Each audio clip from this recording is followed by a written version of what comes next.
Good morning. So I'm trying out a new tripod, doing a little steadying. Hopefully the audio is better this morning. And I'm going to take my glasses off because, well, the sun's shining, but it's not that bad. So I'm going to answer some comments that were made. One particular comment that was made kind of important to me, and obviously it's important to you guys that are following me, so I want to go ahead and address it. MAT, which is medicated assisted treatment. So I was on MAT. I did the Sublocade, which is a Suboxone suspended time-released injection. The treatment is generally 3 shots, 2 300 milligram, 100 milligram shot, done over a 3-month period. I went through that treatment, and that treatment was amazing. When I say amazing, I mean it was absolutely the best thing that I ever could have done. I was on painkillers because of the injury that I suffered during my accident, and it shook me up and made me nervous. I felt like I needed to go to that. Now, the question is, I believe, how did I feel about it and how do others feel about it? Well, I know that the communities, the groups, and I don't want to put any names out there because that's just not what I do. Some of those groups, people look down on people that are on that, and I absolutely disagree. I think I've already addressed this a little bit. Look, if you're schizophrenic, if you suffer from mental health issues, you take medication. If you have diabetes, you take medication. What's the difference? What is the difference between someone who has a medical condition? There is none.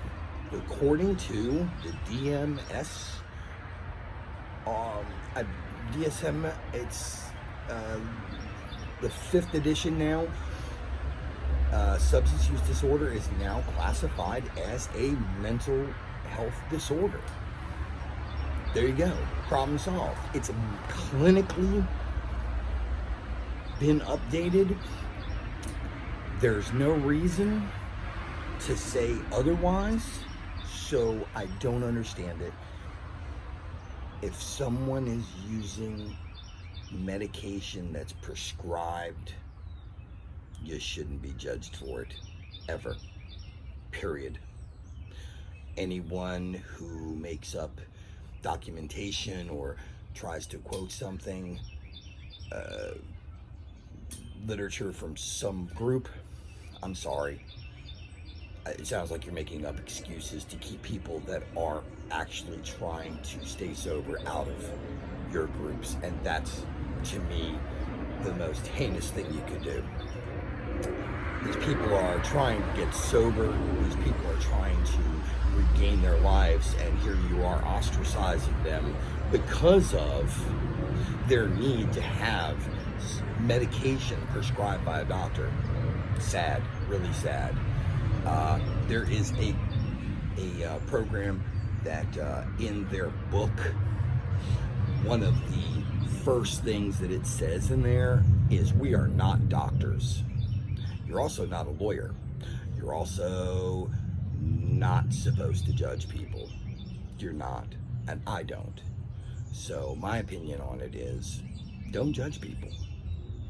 Anyway, it's Friday, guys, and so because it's Friday, it's going to be story time a little bit. Okay, today's story time. What I'm going to do is I'm going to tell you something that's actually related to a comment that was made. Someone made a comment asking about, I believe asking Joe if he had ever been at a facility where they had death row. I don't know if Joe has ever been to one of those. I have. I was actually housed at Greensville Correctional Center back 92. I was there. I got in some trouble there. An altercation with another offender, convict, however you want to call it. And I was subsequently in segregation. Segregation there back around that time was called D Unit. I don't know if it's still called D Unit anymore, because I know the facility had originally, it was an allocation. Each unit was lettered A, B, and C unit. I was on C unit. I don't know who is yelling in the background. I apologize for that. Yeah, I was at C unit. I had an altercation. I wound up in D unit. Where I was at in long-term seg was directly behind death row. I watched people, you don't see them actually come out in a body bag, but you did get to see them wheel them out inside of a box. When people ask me about PTSD, I've experienced things in prison, and you can call bull crap whatever you want to. I don't care. I really don't. You don't know me. You don't know anything about me. And I hate to use the old prisonism, but check my record, okay? I am the nicest guy in the world that you've ever met. Today. 30 years ago, not so much. 30 years ago, I was not a good person. And I try not to ever allow that person to come back out of me. So I've seen 2 riots. I've seen police officers beaten. I've seen inmates stabbed. I've seen all that stuff. Plenty of it. And for those individuals that haven't, those individuals who cry bull crap or whatever, I don't believe you or any of that stuff. Yeah, well, you don't know me. You don't know anything about me, okay? I'm not going to give you my state number. I'm not going to provide any of that. You can look me up. Problem is you can't find me because, well, you don't know my real name. So, I was incarcerated under a different name, so that's the reason why you won't be able to find me. I believe Joe knows this. I've discussed it with Joe before, but that's a whole nother story. And I don't know if I ever want to disclose that information to anybody, because I don't want anyone to have any ammunition to try and use it against me. I'm going to have enough haters as it is. I already apparently do. But anyway, so yeah, I was housed across basically the quad area where death row was at. I actually talked to a couple of death row inmates because they were on the rec yards. They would be out there milling around, and I had a window. It's a little slotted window, the kind where you turn the handle and the window flips up kind of like on a trailer. And I would talk to those guys. Sure, absolutely. It was a hellacious experience. That's just kind of part of my story. There's a lot of things that I want to talk about, that I want to share with you guys. And for those individuals that are interested in that, I appreciate it.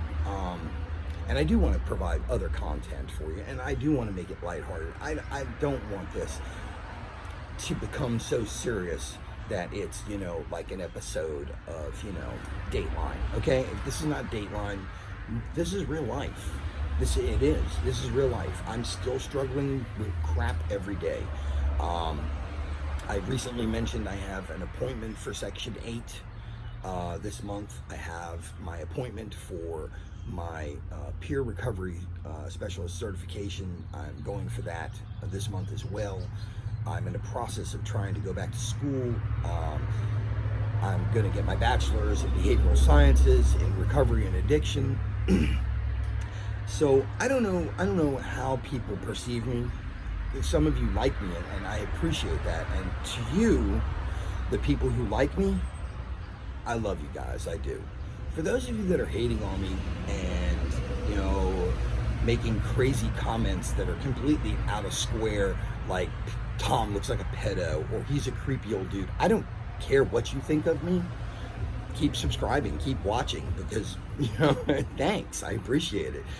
Your hate drives my channel. Your hate makes me more popular. Thank you. I appreciate it.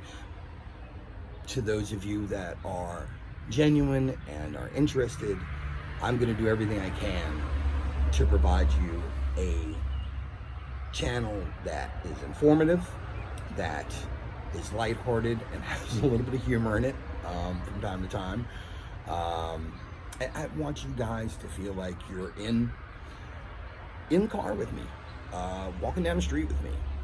I'm gonna do that. I'm gonna take you guys with me, and I am working on the technical difficulties people are discussing, camera view, shaking, stuff like that. And I'm glad I'm able to provide this to you guys. The input that you're giving me is helping me to provide you a better channel with quality video that's not driving you nuts. So I'm sorry I'm freaking you guys out, man. Camera shaking all over the place. Anyway, yeah. So this morning I have a meeting with Matt. Matt said that he wanted to get together with me today. He had something he wanted to share with me. And so I'm waiting on that. I think we're getting together sometime this morning. Anyway, I'll be making another video after I meet with Matt. We discuss whatever it is he wants to do today. And we may actually provide some more content for you today. When I say we, I mean me. Look, the world is a harsh place. And we all have our own problems and issues that we deal with every day. But if you can just hang on to the precept that I do every day, I think you'll find that the world is not as bad as it seems. And so I'm going to wrap things up, and before I go, be kind. It's free. Peace.